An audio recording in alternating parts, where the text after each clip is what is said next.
Do you remember your dream from last night? Be honest. Most of us wake up with an image sharp as glass, only for it to dissolve into mist before the kettle boils. A friend's face becomes faceless, the scenery shrinks to a blur, and what felt like an epic adventure is reduced to, I think there was a dog. But sometimes the dream clings. Sometimes it refuses to vanish. In 1966, in the Welsh coal mining town of Aberfan, a 10-year-old girl named Errol Jones told her mother about a nightmare. She said her school had disappeared under something black. The next morning, the mountain of coal waste looming over the town gave way. It roared downhill and swallowed her school. Errol did not survive. Neither did 143 others. You see why dreams make us nervous. When they collide with reality like that, it feels less like sleep's random poetry and more like a telegram from fate. But fate doesn't leave a return address, and science has never been entirely comfortable explaining why your subconscious sometimes outpaces your conscious. Even Freud, who practically made a career out of selling tickets into people's dreams, admitted there was more mystery than method. That's our starting point. What on earth, or perhaps not on earth, are dreams? Are they neurological spam, just brain static playing dress-up? Or are they encrypted messages from something deeper, whether that's the gods of antiquity, the collective unconscious of Jung, or a nervous system still carrying Stone Age baggage? And if you're in the mood for the late-night questions, could dreams be windows into other worlds? We humans can't resist making patterns out of shadows, and dreams are the grand shadow play. They've been feared, worshipped, studied, and monetized.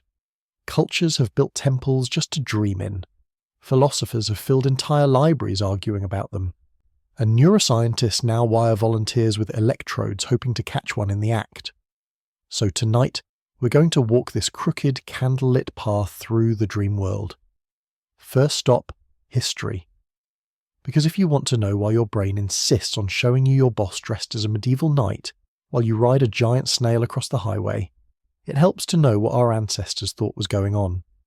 Spoiler, they didn't think it was about your boss. In ancient Egypt around 2000 BCE, people were already writing dream books. In China, kings had entire bureaucracies dedicated to interpreting them. And in Greece and Rome, dreams were so woven into politics and religion that emperors hesitated to act without first consulting a specialist in the art of nocturnal gossip.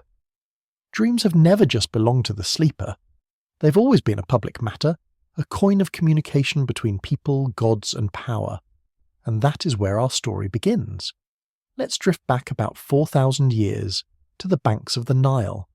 Imagine the desert air cooling after a long day, and a priest leading you into a temple not to pray but to sleep. This was no ordinary nap. It was incubation, the ancient Egyptian practice of laying down on a special bed, hoping the gods would drop by your dreams with a diagnosis, a cure, or maybe some career advice. Yes, the Egyptians didn't just dream, they archived their dreams. Around 2000 BCE, they compiled what we now call dream books, essentially manuals that told you what seeing a crocodile or a broken jar in your sleep might mean. These weren't bedtime stories. They were closer to Yelp reviews of the divine. If your dream felt vivid and strange, the gods were believed to be speaking directly to you. A boring dream. Sorry, no special favour today. In fact, a person who dreamed in bold, cinematic detail was considered blessed, almost as if the gods found them worth subtitling. Some even carried reputations as gifted dreamers, people whose night visions could be trusted in the way we trust a surgeon's hands or a scientist's math. And it wasn't just symbolic meaning. Dreams could be considered literal prescriptions. If you dreamed of being washed in water, it might be taken as divine advice to purify yourself, physically and spiritually. Think about how serious this was. Entire temple rituals were arranged around sleep. Incubation beds were placed within sanctuaries, sometimes near statues of healing gods like Imhotep. The dreamer wasn't just resting. They were opening a hotline to the divine. You close your eyes, and suddenly you're less a villager and more a cosmic pen pal with higher powers. What's fascinating is that the Egyptians didn't treat dreams as chaotic nonsense.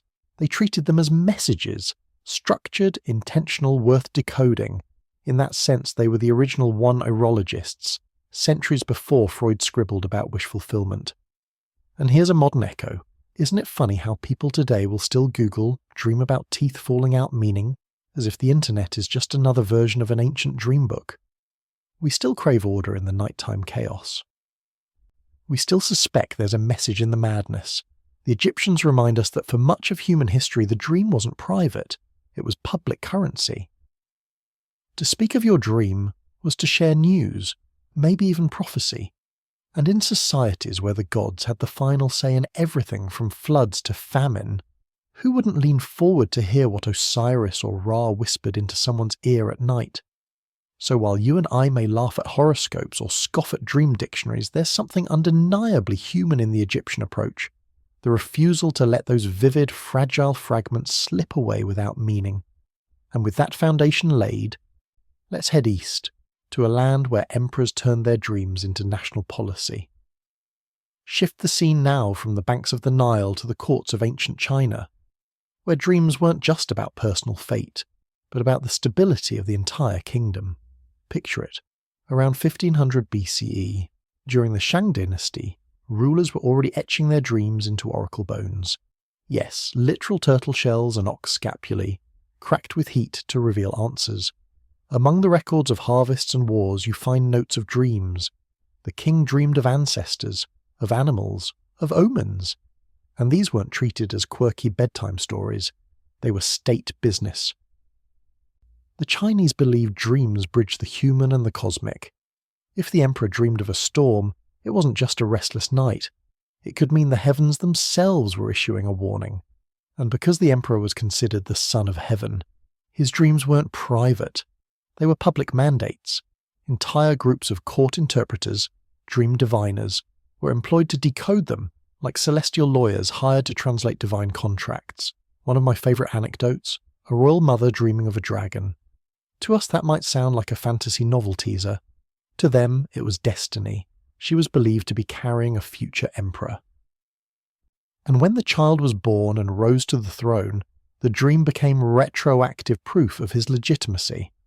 Imagine telling your political enemies, "My mum literally dreamed of a dragon before I was born, so don't argue, I'm chosen."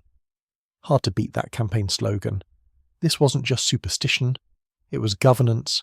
Dreams were folded into policy making. A good harvest might be credited to a benevolent dream the ruler had. A disaster could be rationalized as punishment for ignoring one. And remember, in a world without satellites, forecasts, or statistics, why wouldn't you turn to the theatre of the subconscious for guidance? It's worth pausing here. Isn't there a strange parallel with today? Think of how leaders still invoke dreams, not the sleeping kind, but the "I have a dream" kind. Visions that justify policies or inspire loyalty. Ancient China literalized what we still metaphorically do. They treated the emperor's night visions as the blueprint for tomorrow. And while Western philosophers would later dissect dreams for meaning, the Chinese had already institutionalized them as a branch of statecraft. The king's bedchamber, in other words, doubled as an office of cosmic correspondence. From Egypt's temples to China's palaces, one truth emerges. Dreams weren't trivial. They were powerful enough to sway lives, laws, and legacies. And as we continue westward, into the world of Greece and Rome, we'll see how the ancients in the Mediterranean also treated dreams, not as random static, but as a serious business where gods and politics intertwined.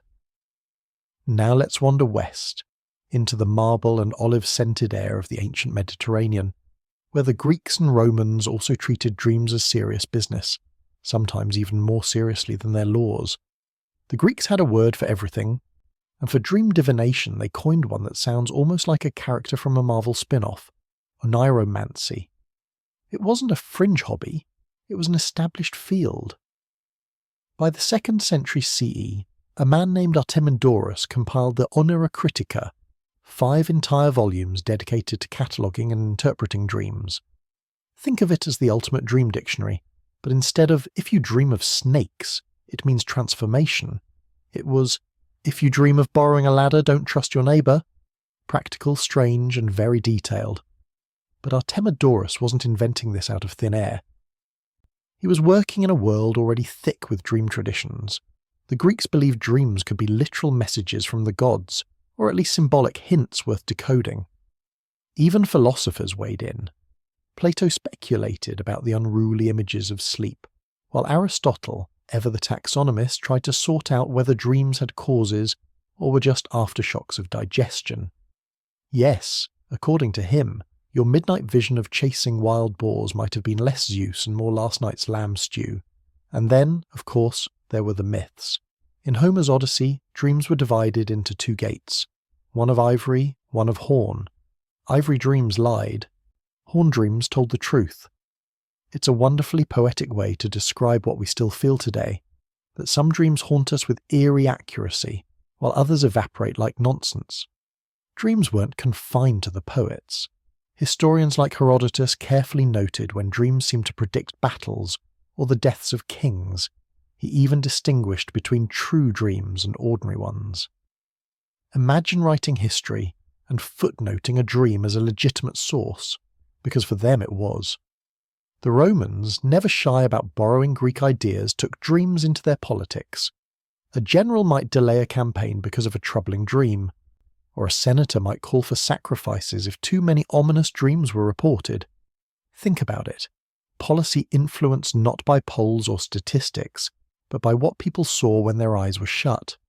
Cicero, who was skeptical about almost everything, still admitted that dreams carried weight in public life. This wasn't just mysticism, it was governance wrapped in metaphor. Dreams were considered channels where the divine and the mortal intersected. When a ruler acted on a dream, it wasn't eccentricity. It was a claim that the gods themselves had spoken. In that sense, dreams were a political tool, a legitimizer of decisions, a way to anchor authority in the invisible world. And here's the sly humour. We might scoff at Romans taking dreams as evidence, but ask yourself, don't modern leaders still talk about their dreams for the nation? They might not mean REM sleep, but the metaphor carries the same weight. Dreams, then and now, are more than personal illusions. They're cultural currency. So by the time the Mediterranean world had finished with dreams, they had been catalogued, moralised, politicised, and weaponised. But they weren't finished travelling. Next, they would find a home in sacred texts, where they would become not just messages from gods, but direct instruments of divine will. Now let's open the heavy doors of Scripture, where dreams were not just personal curiosities or political tools, but divine megaphones. In the world of the Bible and beyond, a dream could tilt the destiny of nations.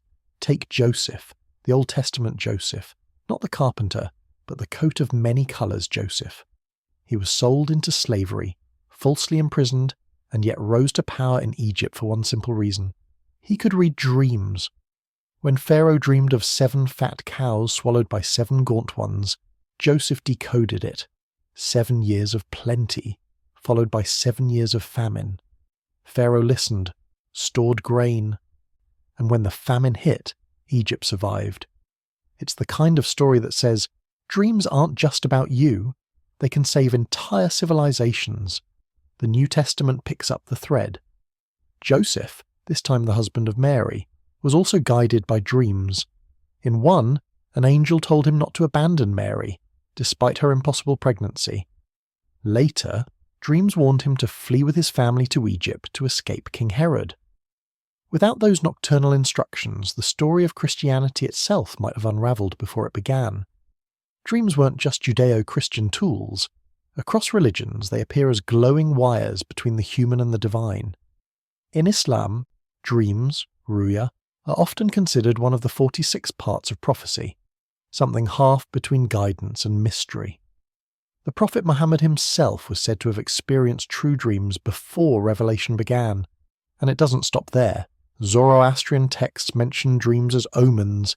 Hindu epics like the Mahabharata treat dreams as warnings before great wars. In each case, the sleeping mind becomes a stage where cosmic dramas preview themselves before breaking into daylight. What unites all these traditions is the conviction that dreams are not meaningless noise. They are calls, commands, clarifications. They come with stakes. To ignore them is dangerous, to heed them is salvation. And honestly, it makes sense. In pre-modern societies, people had no fMRI scans, no sleep labs, but they had dreams. And when something as vivid and strange as a dream spoke, you didn't shrug it off. You leaned in. So across temples, courts, and scriptures, a pattern emerges. Dreams had authority. They weren't tucked under the pillow. They were written into law, history, and faith. They guided kings, saved families, and convinced whole peoples that destiny was whispering in the night. But with the rise of modern science, the dream's passport was revoked. No longer divine telegrams. They became psychological puzzles. And at the centre of this shift stood one man with a cigar and a very opinionated notebook, Sigmund Freud. Enter Vienna, turn of the 20th century, a city buzzing with waltzes, coffee houses, and a man named Sigmund Freud who couldn't stop asking why people dreamed about their mothers. Freud believed dreams weren't divine prophecies at all. They were disguised wish fulfillments. Every bizarre image, every strange story your brain cooked up at night. To him, it was your unconscious sneaking past the senses, a kind of smuggled diary written in code. In 1900, he published The Interpretation of Dreams, a book that made two bold claims. First, the unconscious mind exists and it has opinions. Second, the dream is the royal road to this hidden kingdom.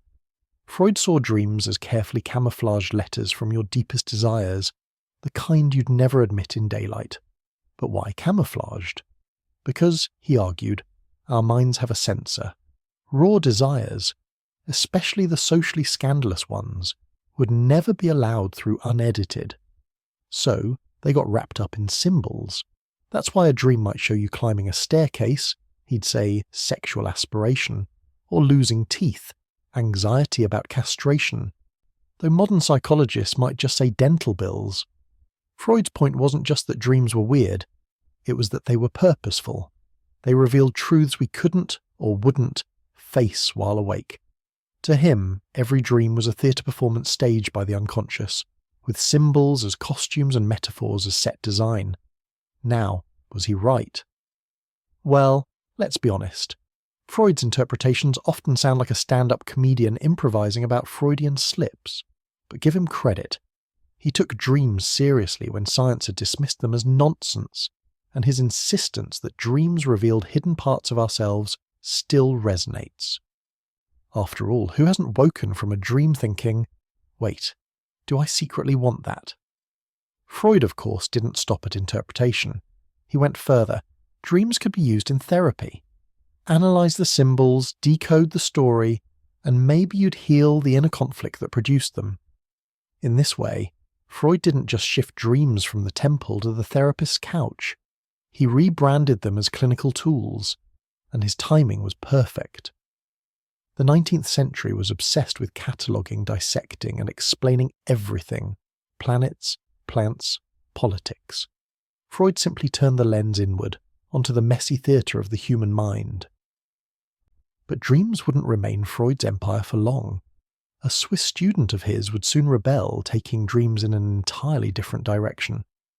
While Freud saw dreams as personal confessions of desire, Carl Jung saw them as something far larger, a portal into humanity's shared soul. Now let's turn our gaze from Vienna to Switzerland, where a young psychiatrist named Carl Jung quietly broke away from Freud's shadow and built an empire of dreams all his own. Freud had said, "Dreams are your secret desires in disguise." Jung replied, "Maybe, but they're also everyone's dreams." To him, the dream wasn't just a confession from your personal unconscious.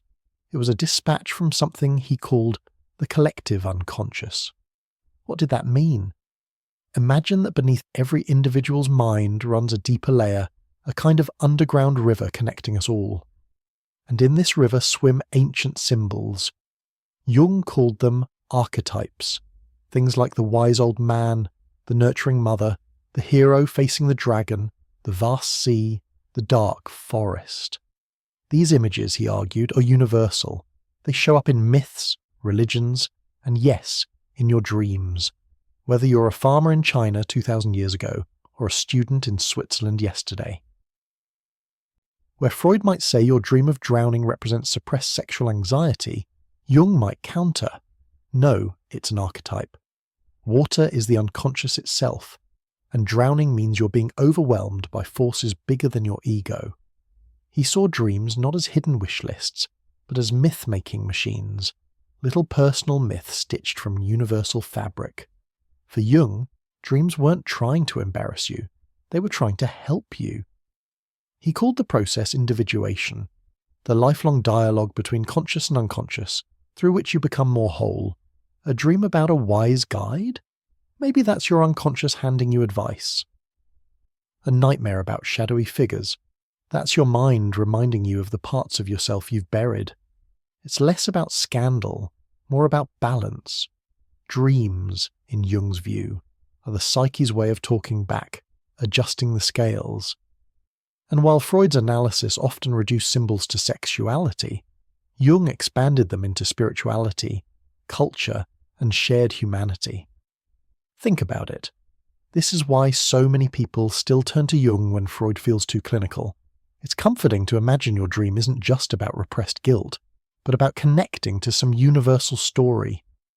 Your nightmare of being chased isn't only anxiety, it's you rehearsing the hero's journey that humans have played out for millennia. Jung even suggested that dreams could be creative partners. They didn't just reveal, they could inspire. He himself claimed certain insights came directly from his dreams. Artists, writers, and filmmakers still echo this, treating dreams as collaborators rather than symptoms. Of course, science was skeptical. Archetypes can't be measured on an MRI. But Jung's ideas endure because they give dreams dignity. They elevate them from Freud's private courtroom into humanity's shared cathedral. And whether you side with Freud's gritty desire or Jung's grand mythology, the debate shows one thing. Modern minds still couldn't dismiss dreams as noise. They mattered. But if Freud and Jung gave us meaning, the next century would bring machines, and those machines would show us the mechanisms. The story of dreams was about to shift from couches and symbols to brainwaves and scanners. By the time the 20th century had ushered in Freud's couches and Jung's archetypes, something else was brewing. The laboratory was about to claim dreams as its own. No more incense, no more mythic dragons, no more Jungian sea monsters, just electrodes, scanners, and hours of graphs. The first big shift came with sleep research in the mid-20th century. Scientists discovered that sleep wasn't one flat, boring state, it had architecture. Think of your night as a theatre with acts and scenes. Act 1, light dozing, a soft curtain of alpha waves. Act 2, deeper, slower rhythms. By Act 3, you're in heavy, dreamless sleep, your body locked in repair mode. And then, bam! Act 4, REM sleep. REM, rapid eye movement. The stage where your eyeballs flicker madly beneath closed lids, as if watching an invisible movie. It was in the 1950s that researchers realized this was when the most vivid, cinematic dreams happened. Electrodes picked up bursts of brain activity that looked suspiciously like wakefulness, except the body itself was paralyzed, as though nature had put on the brakes to stop you from acting out your dreams. A cruel trick, really. Your brain is running marathons while your legs are glued in place. This cycle, non-REM into REM, repeats itself about every 90 minutes, 4 to 6 times a night. And here's the kicker. REM episodes grow longer as the night progresses, which explains why your wildest, strangest, most technicolor dreams tend to hit right before your alarm. In other words, the snooze button is basically a ticket to the dream's bonus content. Even stranger, REM isn't just a human quirk. Cats, dogs, even birds twitch through it. Watch a puppy's paws paddle while it sleeps. It's running in its dream. That tells us REM isn't some cultural artifact. It's evolutionary, baked deep into the biology of warm-blooded creatures. But why? That's the question still dangling. And notice how the stage is being set here. Dreams were moving from the realm of prophets to the realm of physiologists. Instead of temples and oracles, we now had EEG machines tracing squiggly lines across paper. Instead of divine messengers, we had sleep labs in which graduate students spent long nights watching other people nap. Not glamorous, but revolutionary. So here's where we stand. We now know when dreams happen, how often they cycle, and how the body accommodates them. But knowing the when and how isn't the same as knowing the why. For that, we'll have to peek deeper into the dreamer's brain to see which parts switch on, which parts shut down, and why that cocktail produces the feverish theatre of the mind. So what exactly is happening inside your head when you dream? Let's lift the lid and peek into the machinery. When REM sleep kicks in, it's like someone flips a master switch deep inside the brainstem, specifically in a little cluster called the pons. Think of the pons as the DJ at an all-night rave. It pumps out signals that ripple across the brain, turning on some circuits and muting others. First to light up is the occipital lobe, the part of your brain that handles vision. That's why dreams are so intensely visual, even if your eyes are shut tight. In fact, fMRI scans show that your brain during REM is almost as active as it is when you're awake. You're basically hallucinating with the lights off. Next, the emotional circuits flare. The amygdala, the almond-shaped centre of fear and strong feeling, goes into overdrive. No wonder dream emotions hit so hard. Terror, joy, grief, lust, often more extreme than anything we feel in daylight.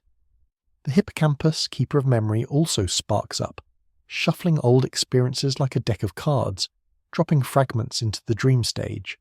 A childhood classroom might sit next to last week's grocery trip, all patched together by your unconscious director. But here's the twist.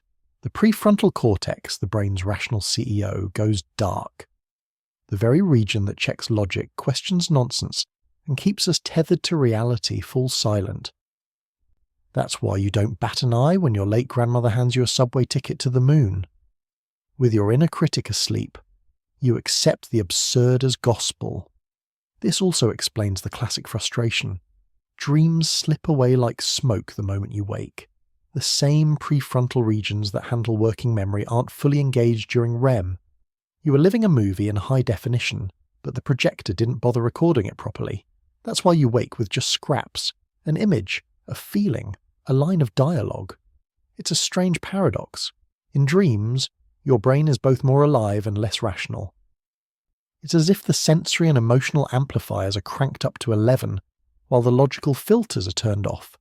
That's why dreams feel so immersive, yet so bizarre. Scientists call this hyper-associative thinking. Your brain throws together memories, sensations, and emotions that would never meet in daylight. It's like watching a drunken improv troupe inside your skull, except sometimes they stumble onto something profound. So let's recap this odd balance. Vision and emotion blazing, memory circuits juggling, logic offline. That cocktail produces the surreal, cinematic landscapes we all know too well. And while Freud and Jung tried to decode why those stories mattered, neuroscience was beginning to ask a more sobering question. What if dreams don't mean anything at all? That radical idea, the dreams are just noise hypothesis, was about to crash the party. Now here comes the intellectual bombshell of the 1970s. What if dreams mean nothing? Two Harvard researchers, Alan Hobson and Robert McCarley, weren't impressed by the grand spiritual or psychological theories. In 1977, they rolled out the activation synthesis model, a phrase that sounds like a prog rock album but actually rewired dream science. Their claim? Dreams are just your brain trying to make sense of random static. Here's the picture. During REM sleep, the pons in your brainstem fires off chaotic electrical bursts. These signals zip upward, activating vision, memory, and emotion centers. But they're random, like flipping channels on a broken TV. Your higher brain, especially the cortex, hates randomness.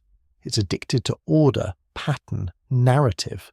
So it stitches the static into a story. That's why your dream feels meaningful while you're in it. Your brain is basically saying, oh, a flood of random impulses? Sure, let's call that a story about riding a bicycle through a burning library while Beyoncé gives you tax advice. The dream feels coherent only because your brain can't tolerate nonsense.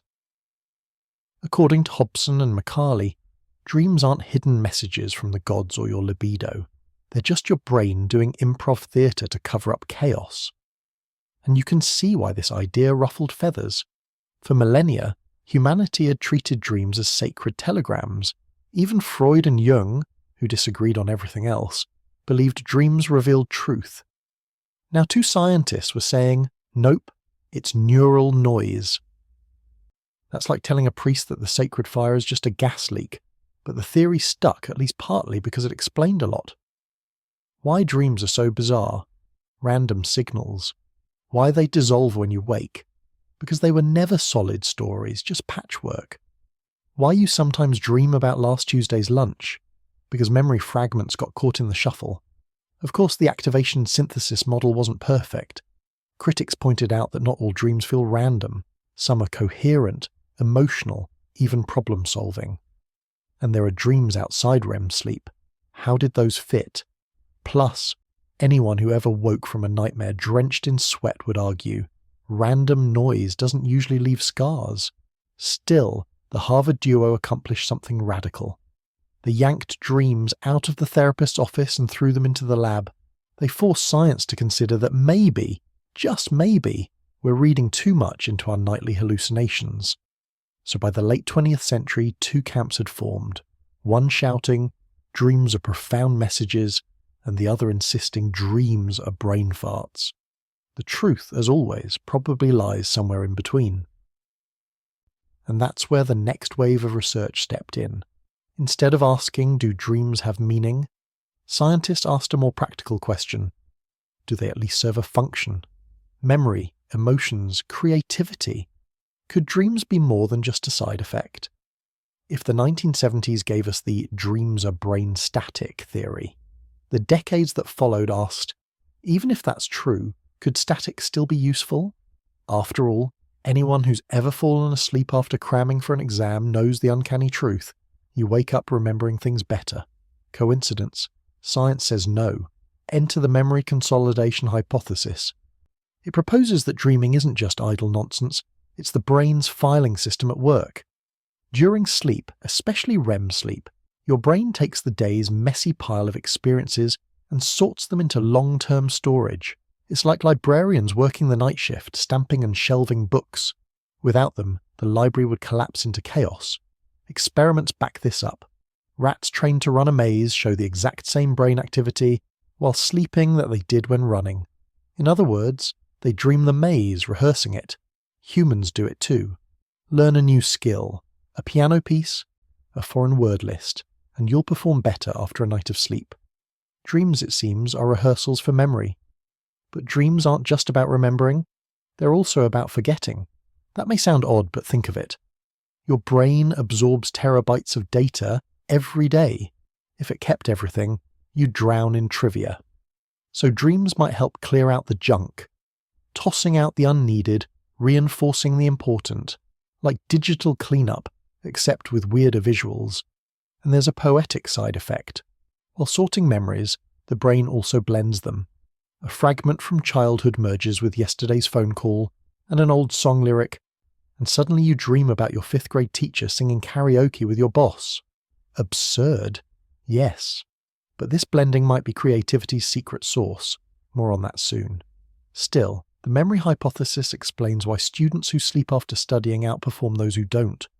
Why musicians wake up with smoother fingering. Why your brain sometimes whispers answers in dreams that daylight couldn't produce. So if Freud saw dreams as windows to the unconscious, and Hobson saw them as random fireworks, the memory camp argues their work, night shift labour for the brain. We're not passive dreamers, we're nighttime archivists. But memory isn't the only function on the table. Another school of thought says dreams are less about storing facts and more about stabilising feelings, which is why the next theory pushes us into the realm of emotion and how the brain uses dreams as therapy.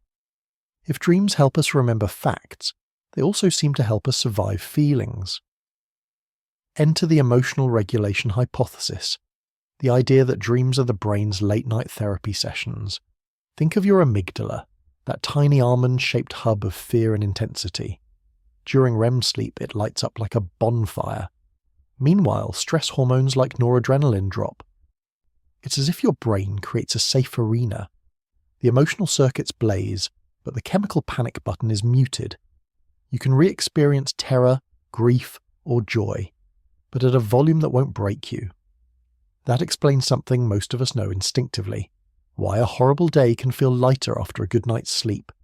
You've rerun the emotions, processed them, maybe even reframed them, without consciously choosing to. It's like your brain stays up all night editing the rough footage of your day into something you can actually watch without flinching. Nightmares fit here too.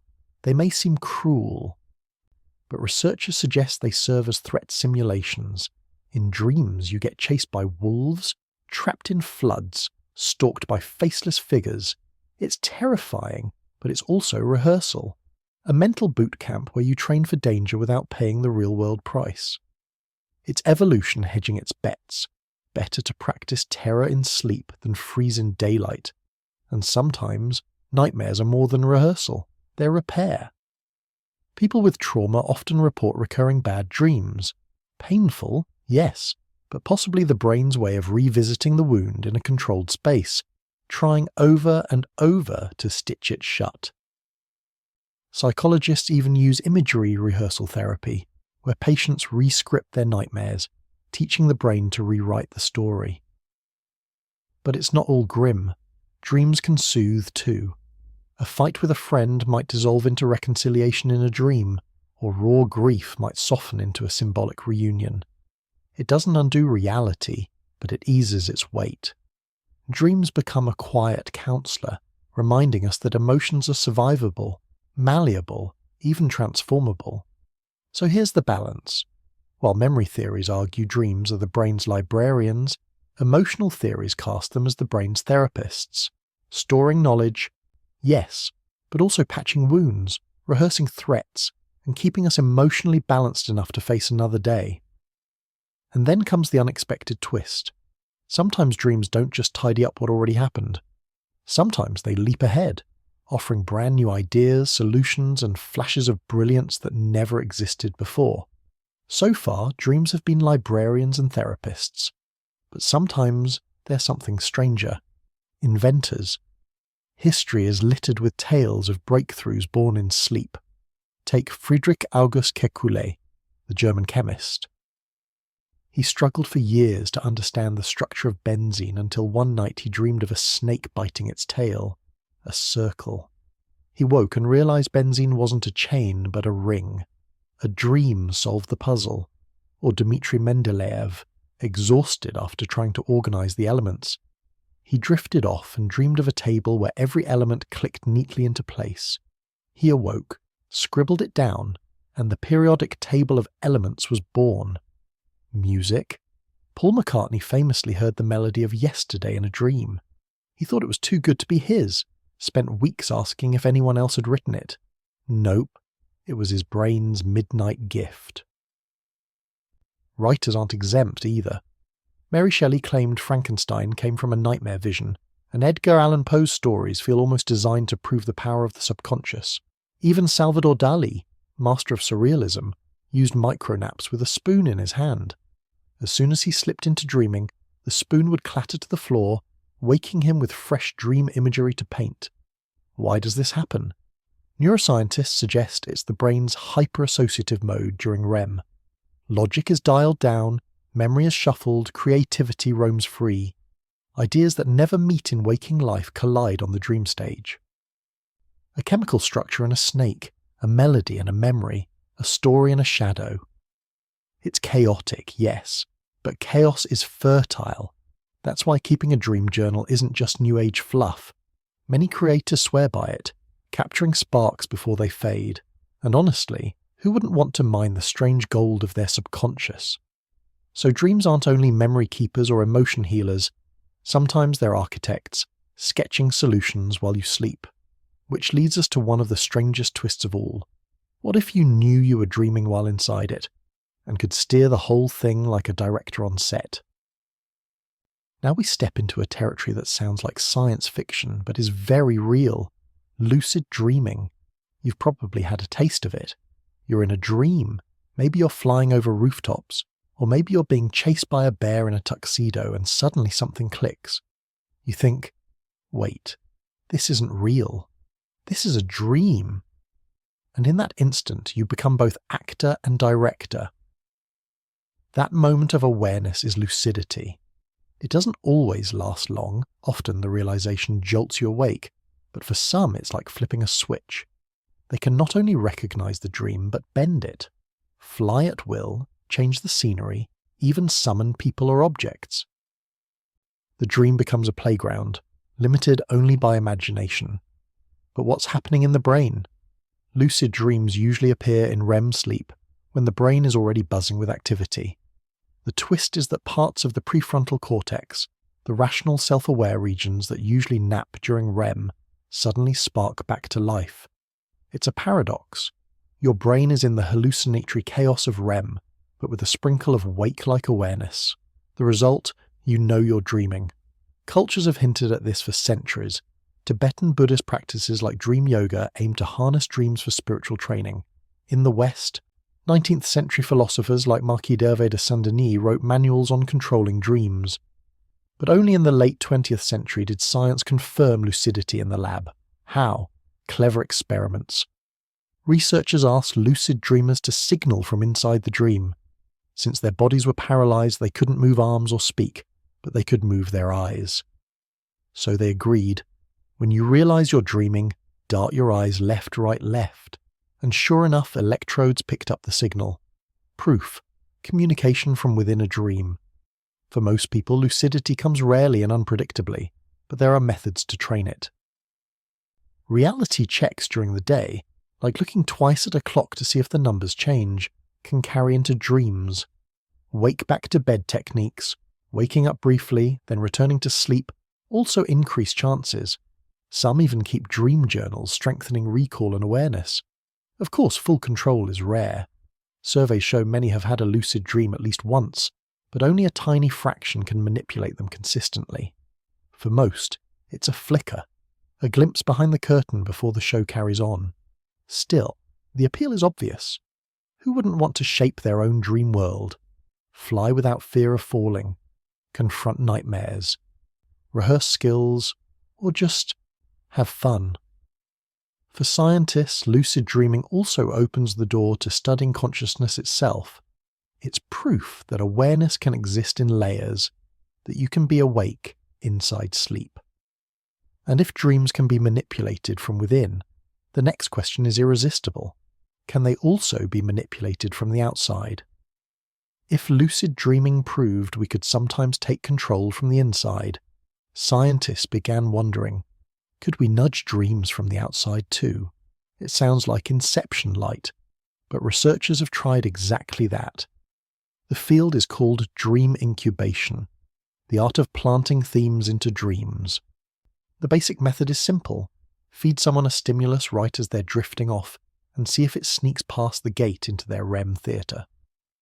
One famous experiment involved the Dormio device, a glove-like gadget that detects when someone slips into hypnagogia, the twilight state between wake and sleep.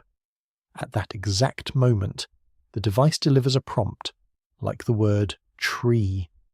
Later, many dreamers reported forests, leaves, or branches popping up in their dreams. Not perfectly scripted, but suggestive. Even before tech, humans were already doing DIY versions.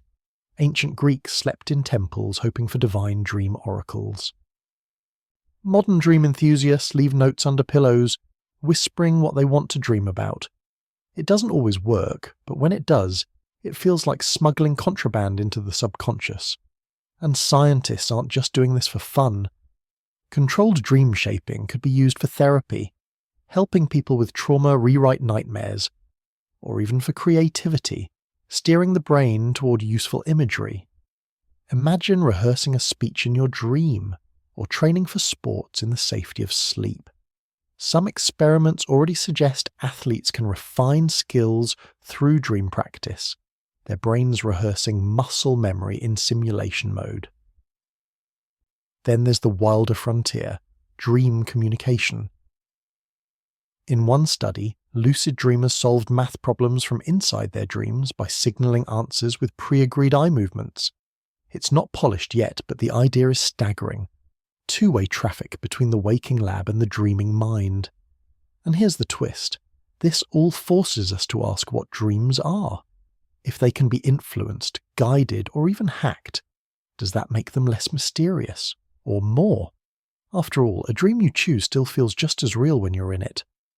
But there's also unease. Should our last private frontier, the dreamscape, be open to influence? Who gets to decide what enters? What happens if commercial interests see an open canvas for subliminal ads? Sounds dystopian, but researchers have already warned against it. For now, dream control remains clumsy, experimental, half art and half science. Yet the mere fact that it's possible shifts our perspective. Dreams are no longer untouchable, they're negotiable. And if we can negotiate with dreams, the next logical step is even stranger. Maybe we can record them. Imagine watching your dreams like movies the next morning. Science has already taken the first steps. So if we can shape dreams, can we also record them? Imagine waking up, pouring coffee and pressing play on last night's adventures. Sounds like a Black Mirror episode, right? Yet scientists have already taken the first eerie steps. In 2013, a Japanese research team used fMRI brain scans paired with machine learning to peek into dream imagery. Here's how it worked. While subjects slept, their brains were monitored. Then, upon waking, they reported what they had just dreamed, say, a car, a person, or a building. Researchers compared those reports with the brain patterns, building a library of neural fingerprints. The result? They could predict, with surprising accuracy, the general category of objects dreamt about. Not perfect HD replay, but enough to say, this brain was dreaming of a house, not a dog. Think about it. Your brain leaves traces of its hallucinations and machines can begin to read them.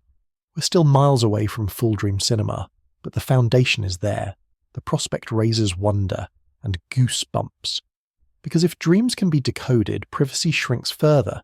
Your unconscious, once locked in your skull, could become data. And it's not just decoding. Some labs are experimenting with closed-loop dream feedback, feeding sounds or lights into a sleeper's environment to influence ongoing dreams.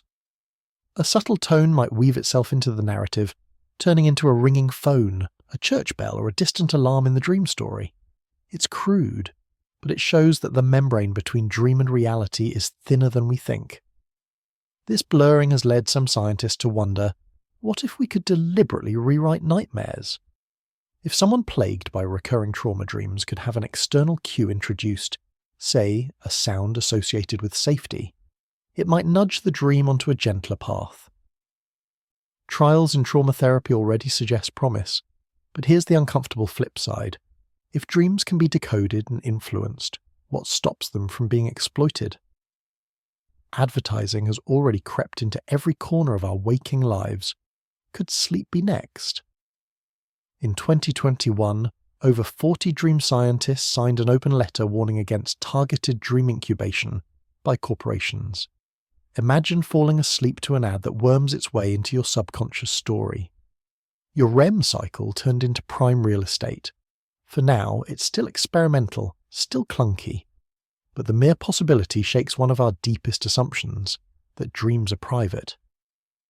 The sanctuary of sleep may not be as secure as we think, and yet, even as science closes in, the ancient strangeness of dreams resists capture. Because while electrodes and algorithms can measure patterns, they can't answer the ultimate question: why do dreams feel so meaningful? Why does a nightmare linger like smoke, or a dream of the dead leave us shaken all day? That takes us into another contested territory: premonitions, coincidences, and the unnerving ways dreams sometimes overlap with reality. Now we wade into the foggiest corner of the dream world: premonitions, those unsettling moments when a dream seems to anticipate real life. The most famous example, Abraham Lincoln. 10 days before his assassination, he reportedly dreamed of walking through the White House and finding a coffin draped in black. In the dream, a soldier told him, "The president has been killed." Lincoln woke uneasy, and days later, the dream became prophecy. Or take the Titanic disaster of 1912.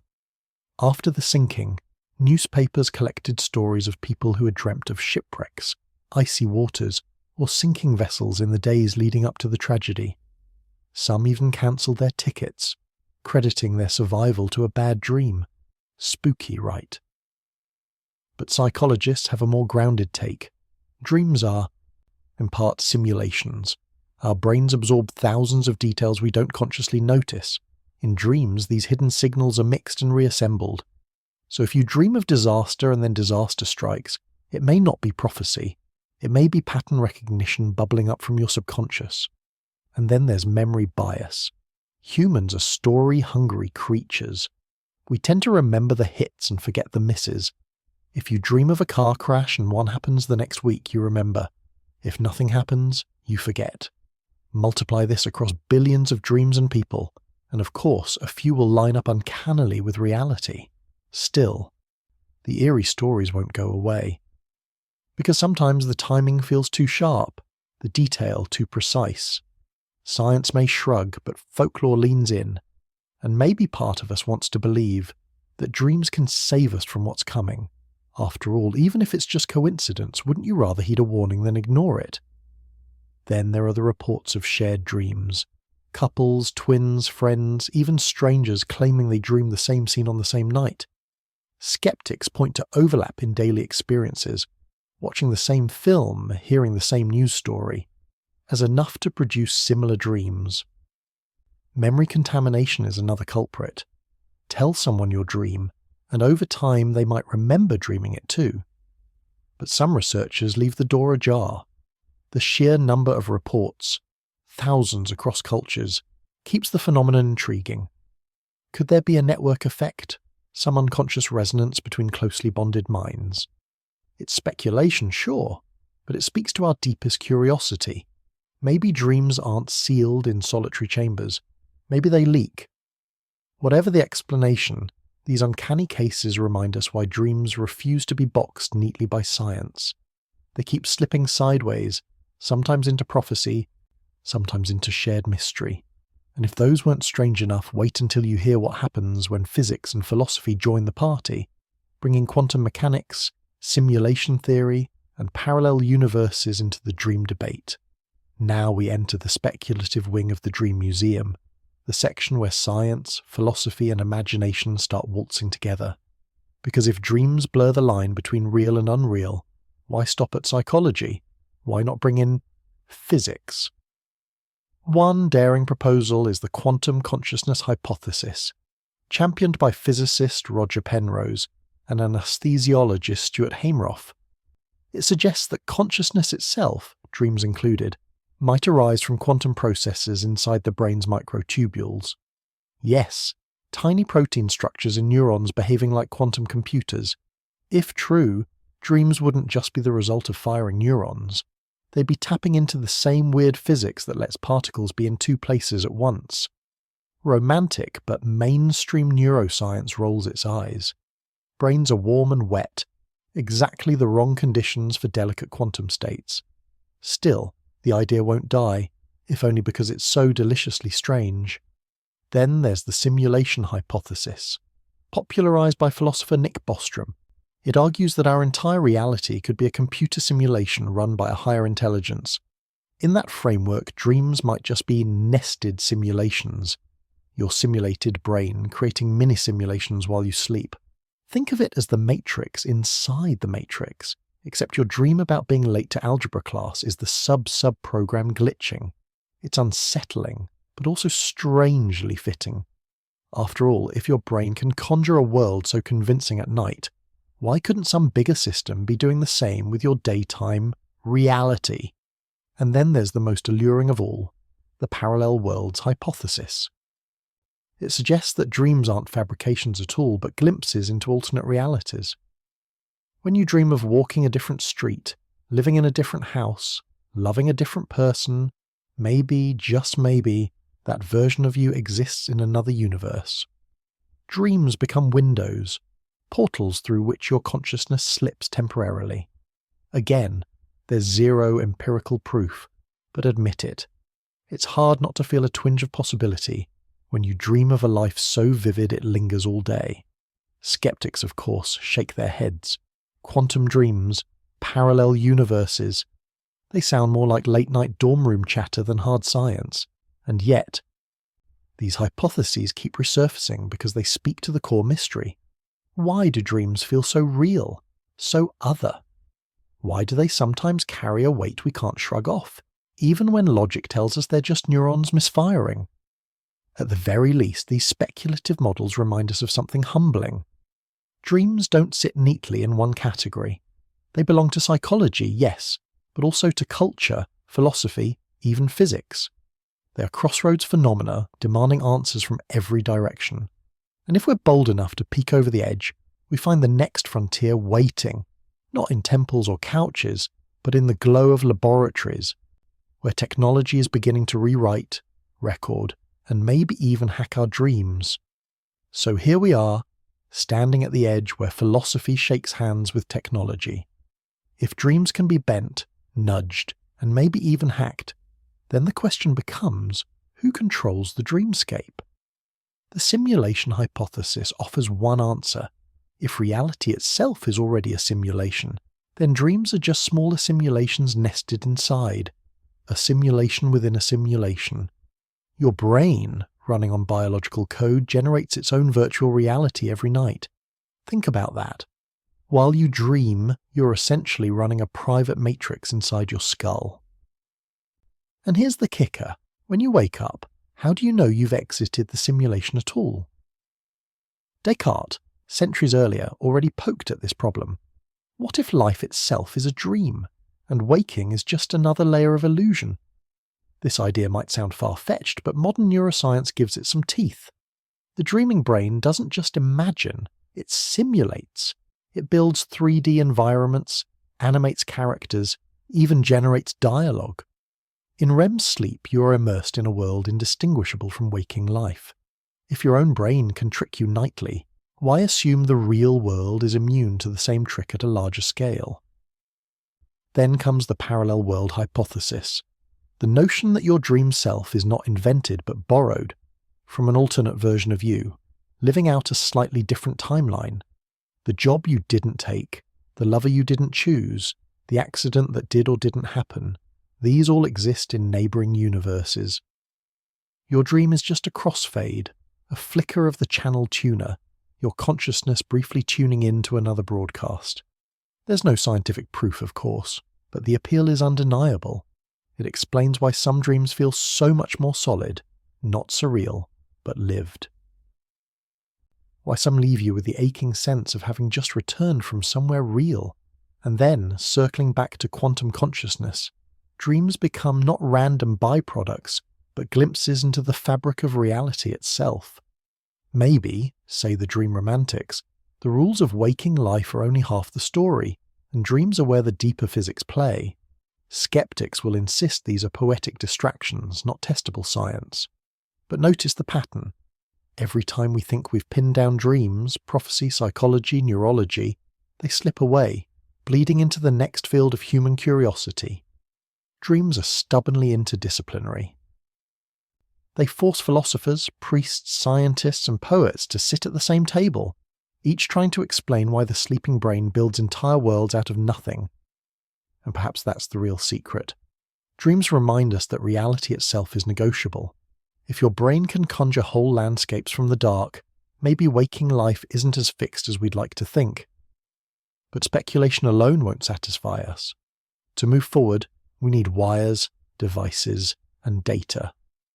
Which brings us to the most futuristic chapter yet, the dawn of dream technology, where machines don't just study dreams, they try to shape them. So far, we've treated dreams as mysteries, gifts from gods, messages from the unconscious, maybe even peeks into other realities. But here's the futuristic twist. What happens when humans stop merely interpreting dreams and start engineering them? Enter dream technology. In the last decade, scientists have been experimenting with ways to plant, steer, and even edit dreams. Some of these methods sound clumsy, flashing lights, beeping tones, but others are eerily precise. One striking project came from MIT's Media Lab, a glove-like device called Dormio. Its job? To detect when you're in the hypnagogic state, that hazy border between wake and sleep, and whisper prompts into your brain. Tell the device you want to dream of trees, and when your consciousness starts to drift, it feeds you a reminder. Trees, trees, trees. Sure enough, many dream reports afterward included forests, branches, roots. It's not perfect, but it's Inception's baby cousin. Another frontier is targeted memory reactivation. Researchers place sounds associated with specific tasks, say piano notes you practiced earlier, while you sleep. Your brain, still processing the memory, weaves the cue into your dream. Result? You wake with improved performance, as if your dream gave you a few extra practice rounds. Imagine students studying history dates, or athletes rehearsing routines in their dreams. It's mental training without conscious effort. Even stranger, scientists have already cracked the door to two-way communication. In carefully controlled labs, lucid dreamers have answered math questions from researchers in real time by moving their eyes in pre-agreed patterns. Picture it, a sleeping subject, hooked to electrodes, flicking their eyes left, right, left to signal 4 as the answer to 1 plus 3. It's rudimentary, but revolutionary. For the first time, the wall between dream and waking reality developed a crack. The implications are both thrilling and terrifying. On one hand, dream incubation could help trauma patients reshape nightmares, or help creators mine subconscious imagery. On the other, it opens doors we may not want opened. If dreams can be influenced, what stops them from being marketed? Imagine drifting off and finding a soda commercial, waiting for you inside your REM cycle.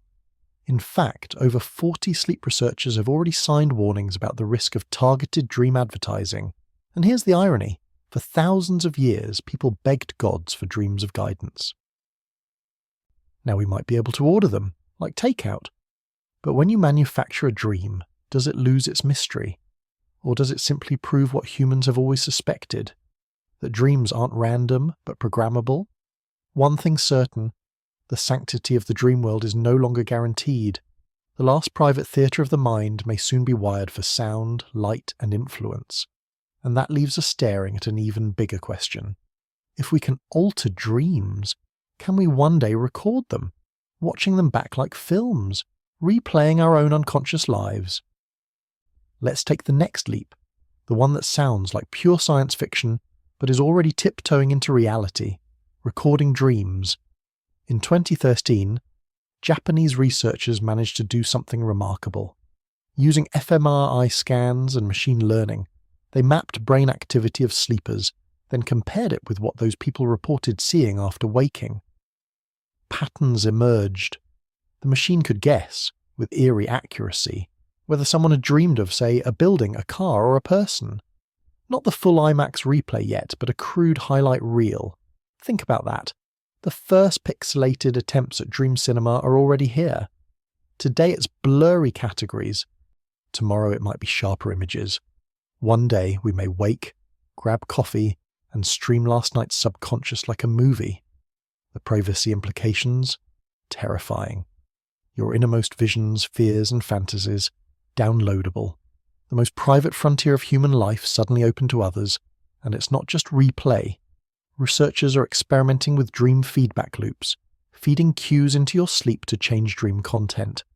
A subtle sound can sneak into the dream narrative, turning into a ringing phone or a distant melody. A faint light might become lightning in the story. It's crude now, but it proves something profound. Dreams are porous. The wall between the external world and the dream theatre isn't airtight. Therapists see potential. Imagine treating PTSD nightmares not with pills, but with carefully designed dream interventions, introducing cues that soften the terror, rewrite the narrative, give the dreamer back control. Early studies suggest it works. The dream doesn't just haunt, it can heal. But here's the catch. If dreams can be read and rewritten, who owns them? Corporations are already circling. In 2021, dream scientists warned against dream advertising, where brands might slip their products into our REM cycles. Think about that. Your subconscious, once sacred, reduced to marketing space. A nightmare more chilling than any you could dream on your own. Still, the allure is irresistible. To watch your own dreams, to analyze them, maybe even to edit them afterward, like directors cutting a film. It could revolutionize therapy, creativity, even relationships. Imagine sharing your dream with someone else, literally showing them what you saw. Intimate, yes, but also invasive. And if our unconscious can be hacked, guided, or streamed, it forces a bigger question. Are dreams still ours? Or are they becoming just another terrain, like land, like airspace, that technology claims for itself? For now, the recordings are blurry, the feedback clumsy, but every step forward chips away at the last refuge of human privacy. And in the background, the older mysteries still whisper, because science may record a dream, but it cannot yet tell us why some dreams feel so heavy, so prophetic, so unforgettable. Which brings us back to the uncanny, those dreams that overlap with fate, or seem to tie our minds together. Coincidence, psychology, or something stranger still. We've marched through temples and labs, from pharaohs interpreting visions to scientists wiring up sleepers. But beneath all the theories and gadgets, the question refuses to die. Why do we dream at all? Let's start with the biological view. Evolutionary psychologists argue that dreaming is a kind of mental rehearsal. The threat simulation hypothesis suggests that when we dream of being chased, attacked, or stranded, our brains are running survival drills. It's a safe space to practice danger without the risk of dying. A prehistoric human who dreamed of predators might have been quicker to react when real claws came scratching in the dark. Then there's the memory consolidation theory. During REM sleep, your brain isn't just idling, it's reorganizing. New memories are filed, old ones are pruned. Dreams, in this sense, are like a messy desk being sorted out by a distracted secretary. This paper goes here, that one goes in the trash. Oops, why am I dreaming of my second-grade teacher riding a camel through the mall? It feels absurd, but the absurdity might be byproduct of an actual organizing function. Psychologists like Freud and Jung added a humanistic spin. For Freud, dreams were desire in disguise, your unconscious sneaking candy under the table while the waking you wasn't watching. For Jung, dreams connected us to something larger, the collective unconscious, with its archetypes, heroes, wise old men, dark forests that echoed across cultures, different maps, same territory. The idea that dreams aren't just noise, but conversation with hidden parts of ourselves. But meaning is slippery. Ask neuroscientists, and they'll tell you dreams are side effects of random neural firings, brainstem signals stitched together into stories by a cortex addicted to order. Ask poets, and they'll say dreams are truths your waking self is too cowardly to admit. Both views have power, and both leave something unsatisfied. Here's the more intimate angle. Whatever the scientific purpose, dreams matter because we experience them. You wake shaken from a nightmare, and it feels real. You dream of a long-lost loved one, and it comforts you for days. Even if dreams are just brain static, the feelings they stir are not fake. They shape us, nudge us, haunt us. And maybe that's the point. Dreams don't need a single function carved in stone. They can be rehearsal and memory work, therapy and chaos, prophecy and nonsense, depending on the night. Like consciousness itself, they resist being trapped in one neat definition. Still, we can't resist asking, what does it mean for life that we dream? If half our existence is spent inside worlds not real, is reality just the half we agree on? Or are dreams the other half of the story, reminding us that reality is more flexible, more fragile than we'd like to believe? Next, we'll zoom back through history, philosophy and spirituality to see how different thinkers, from Descartes to Taoist sages, have used dreams as metaphors for life itself. And you'll notice something strange. Every time humans talk about reality, they can't resist talking about dreams. If there's one thing history shows, it's that whenever humans wrestle with the question of reality, dreams inevitably sneak into the conversation. It's almost as if we can't define waking life without comparing it to the shadowy theatre we wander through at night. Take the ancient Chinese philosopher Zhuangzi. He dreamed he was a butterfly, fluttering through the air, carefree and unburdened. When he awoke, he asked, "Was I Zhuangzi dreaming of being a butterfly, or am I now a butterfly dreaming of being Zhuangzi?" That riddle still echoes today, unsettling because it pokes at the fragility of the boundary we call real. Centuries later, René Descartes sat in his study, convinced by nothing but doubt. He asked himself, how can I be sure this isn't all a dream? The walls, the fire, the quill in his hand, none were guaranteed real since dreams can feel the same. His only anchor was thought itself. I think, therefore I am. Even Descartes' famous line, the bedrock of modern philosophy, was born from wrestling with dreams. Religions too leaned on dreams as bridges between worlds. In the Bible, Joseph interprets Pharaoh's visions of fat cows and thin cows as prophecy, changing the fate of Egypt. In Islamic tradition, the Prophet Muhammad described dreams as one of the 46 parts of prophecy, tiny glimpses of the unseen. Hindu texts speak of the universe itself as Maya, a kind of dream or illusion spun by the divine. Across traditions, the metaphor recurs: life is fleeting, a mirage, a dream from which death may be the awakening. Even modern thinkers couldn't resist. Shakespeare had Hamlet call death the sleep of death, where dreams may come. Jorge Luis Borges compared life to a dream being dreamed by God. Neuroscientists, though skeptical of prophecy, still describe dreams with metaphors like simulations or virtual reality. Different words, same idea. Dreams are the testing ground where we probe the limits of reality. And here's the twist. The more science explains dreams as byproducts of neurons and memory, the more culture re-enchants them. Because even if they're just brain noise, why does that noise spin tales? Why not silence? Why does the unconscious insist on building whole landscapes, stories, lovers and fears, instead of letting us sleep in peace? That's why, whether in Taoist riddles or MRI machines, dreams keep circling back to the same role.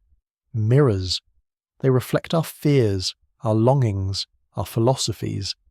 They remind us that the boundary between real and unreal is thinner than we'd like to admit. And this is where the conversation begins to loop back to us. Not as philosophers or scientists, but as ordinary sleepers. What does dreaming do for our lives, here and now?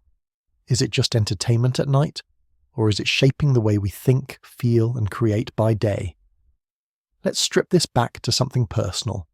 Forget pharaohs, philosophers, and MRI scans for a moment. Just think of the last dream you actually remembered. Maybe it was nonsensical, your high school math teacher running a pizza shop. Maybe it was terrifying, falling, drowning, being chased. Or maybe it was sweet, like meeting someone you miss. Why did it stick with you? Dreams matter because they feel like experiences. Your body reacts, your heart races, your palms sweat, or you wake up smiling. The emotions are real, even if the story isn't. That's why a nightmare can ruin your morning and a joyful dream can buoy your mood all day. Scientists would call this emotional processing. During REM sleep, the amygdala, the brain's fear center, lights up like fireworks. Some researchers believe nightmares are a way to burn through stress, letting the brain rehearse fear in a safe setting. It's why trauma survivors often dream the same scenes again and again. The brain keeps staging the play, hoping for a different ending. But dreams aren't just about survival drills. They're also seeds of creativity. The chemist Auguste Kekule claimed he saw the structure of the benzene molecule after dreaming of a snake biting its tail. Paul McCartney said the melody of Yesterday came to him in a dream. Mary Shelley's Frankenstein was born from a nightmare. The pattern is unmistakable. The dreaming brain rearranges our thoughts in ways waking logic never could. It takes the puzzle pieces we've been staring at all day and suddenly shows us a new picture. There's also a deeply human side, connection. How many people have woken from dreams of lost loved ones feeling comforted, as if they had one last chance to sit together? Even skeptics admit, whatever the mechanism, dreams can offer closure, or at least the feeling of it. and that has real psychological weight. So, whether or not they carry prophecy, dreams do carry meaning. They reveal what we fear, what we want, what we've buried. They stir up inspiration we didn't know we had. They comfort us with illusions that feel as strong as memories. In that sense, dreams aren't separate from waking life. They shape it. And maybe that's why humans cling to them so fiercely. Because in a life full of things we can't control, dreams remind us that our minds still hold a secret workshop, one that builds, heals, terrifies, and entertains, all without asking permission. But now comes the final question, the one philosophers, priests, and neuroscientists all dodge differently. What does dreaming ultimately mean for the human condition? If we spend a third of our lives wandering these private worlds, what does that say about who we are? So let's pull the lens all the way back. Across this whole journey, through temples, Freud's couch, fMRI scanners, and Silicon Valley gadgets, one thread keeps tugging. Dreaming is not an accessory to life. It's part of life. 1/3 of it, in fact. Which makes you wonder, why would evolution waste so much time if it didn't matter? On the surface, dreams are fragile, vanishing like smoke the moment you wake. But their impact lingers. They can terrify us into sweating at 3 a.m, inspire symphonies, warn us of dangers, or just remind us that we still miss someone long gone. And that's the paradox. Dreams are both fleeting and permanent, nonsense and profound. Philosophically, they've always forced humility. Zhuangzi's butterfly, Descartes' doubt, the Hindu idea of Maya, all point to the same unsettling possibility. Reality itself may be no sturdier than a dream. Science may scoff, but science too has had to admit that perception is a construction. Your brain doesn't passively receive reality, it builds it. In that sense, waking life is a kind of dream, one agreed upon by billions. Psychologically, dreams are therapy we didn't schedule. They process emotions, rehearse threats, and sometimes hand us solutions wrapped in strange symbols. If you've ever gone to bed stuck on a problem and woken with clarity, you've already experienced this. Culturally, dreams are reminders of our shared humanity. Every civilization, from Mesopotamia to modern cities, has tried to make sense of them, to claim they carry divine whispers or ancestral echoes. Whether or not that's true, the impulse itself tells us something. We've always suspected there's more to life than what daylight shows. And now, as technology tries to decode and manipulate dreams, we face a final irony. For thousands of years, dreams were the last untouchable frontier, the private stage of the soul. Soon, they may be recorded, sold, hacked. Will they lose their magic then? Or will they become even more powerful once we realize how much they've been shaping us all along? Maybe the point isn't to pin dreams down to one definition. Maybe the point is to let them remain what they've always been. Wild, elusive, infuriating and wondrous. Proof that even when the body sleeps, the mind refuses to be caged. So tonight, when you close your eyes, remember this. You're not just resting. You're stepping into humanity's oldest mystery. An inner cosmos that has been with us since the beginning and will likely remain unsolved until the end. And here we are, at the threshold of the conclusion. After circling myths, Freud's cigar smoke, MRI machines, and even quantum fantasies, we're left with the same unanswered question humanity started with. What do dreams really mean? Maybe that's the secret. Dreams endure precisely because they resist simple answers. They live in the tension between science and poetry, between neurons firing and gods whispering. Each explanation feels partial, each culture adds another layer, and yet none of them kill the wonder. Think about it. Even if we prove that dreams are nothing more than neurons rehearsing emotions, the experience still matters. A nightmare can change your mood for days. A dream about someone you miss can heal a wound. An idea born in sleep can alter history. That isn't trivial. That's power. And maybe that's why humanity clings to them so tightly. Dreams don't just show us stories. They remind us we're fragile. They remind us we're creative. They remind us that reality is never as solid as we pretend. Ancient Egyptians built temples for them. Psychologists built theories on them. Tech companies are building devices to hack them. And you carry them every night, whether you remember or not. They're the one experience that unites kings, shepherds, scientists, and insomniacs. So tonight, when you sink into the dark, try not to dismiss what happens there. Your mind is about to stage a play that only you can see, that might vanish by morning, but will still leave fingerprints on your waking self. And isn't that the strangest, most human thing of all? Dreams, fragile illusions, heavy truths, fleeting nonsense, eternal companions, the mystery at the heart of sleep, the story our brains won't stop telling even when the world goes quiet. And maybe, just maybe, that's enough.